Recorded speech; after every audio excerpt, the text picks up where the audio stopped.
في يوم من الأيام أبو بكر الباقلاني يمشي في أمان الله، واللي ما يعرف هذا الشخص فهو أدهى ما خلق الله على هذه الأرض، صاحب حجة وسرعة بديهة تكاد تقول أنها من وحي أو من أساطير الكتاب. كان يمشي في بغداد فواجهه واحد نصراني قال له: يا أبو بكر، إن دين الإسلام هذا لدين عنصري. قال له: لماذا؟ قال: تسمحون لرجالكم يتزوجون من نساء اليهود والنصارى ولا تسمحون لغيركم بالزواج منكم. قال أبو بكر الباقلاني: نحن نتزوج اليهودية لأننا آمنا بموسى، ونتزوج المسيحية لأننا آمنا بعيسى عليه السلام، فمتى ما أمنتم بمحمد صلى الله عليه وسلم زوجناكم ببناتنا. فبهت الذي في قلبه وعقله مرض. لما سمع ملك العراق بدهاء وعلم الباقلاني قرر أنه يرسل لمهجع النصارى اللي هو القسطنطينية، وفي عام 371 هجري قرر أنه يتجه ويناظر النصارى أمام الملك الروماني. لما سمع الملك الروماني بقدومه أمر الحراس أنهم يسووا له باب قصير عشان يضطر الباقلاني أنه ينحني لما يدخل على الملك، عشان يظهر لحاشيته أنه دخل خاضع مطأطئ الرأس، وبكذا يكسب ود اللي حوله وينزل من مكانة الباقلاني. لما وصل الباقلاني وشاف الباب عرف أن القوم اللي أمامه أكادوا له، فلما وصل للباب أعطى الباب ظهره ودخل منحني. عرف الملك أنه طاح بداهية من دهاة العرب. فدخل الباقلاني ولم يسلم، فقط اكتفى بالتحية، ثم التفت لكبير الرهاب اللي دائما يجلس بجانب الملك فقال له: كيف حالك وحال الزوجة والأبناء؟ فغضب الراهب من هذا السؤال، وقال له الملك: ألا تعلم بأن رهباننا لا يتزوجون ولا ينجب لهم أطفال؟ قال: الله أكبر، تنزهون رهبانكم عن الزواج والإنجاب وتتهمون ربكم بأنه تزوج مريم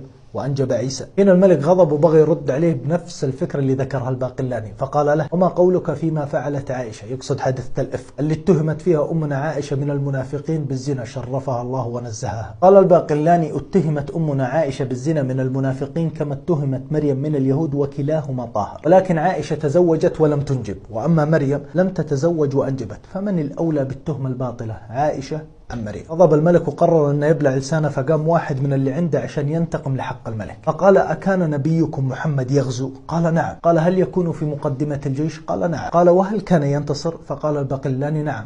وهل كان يهزم؟ قال: نعم. قال: عجبا، أنبي ويهزم، فأين كان ربه حتى ينصره؟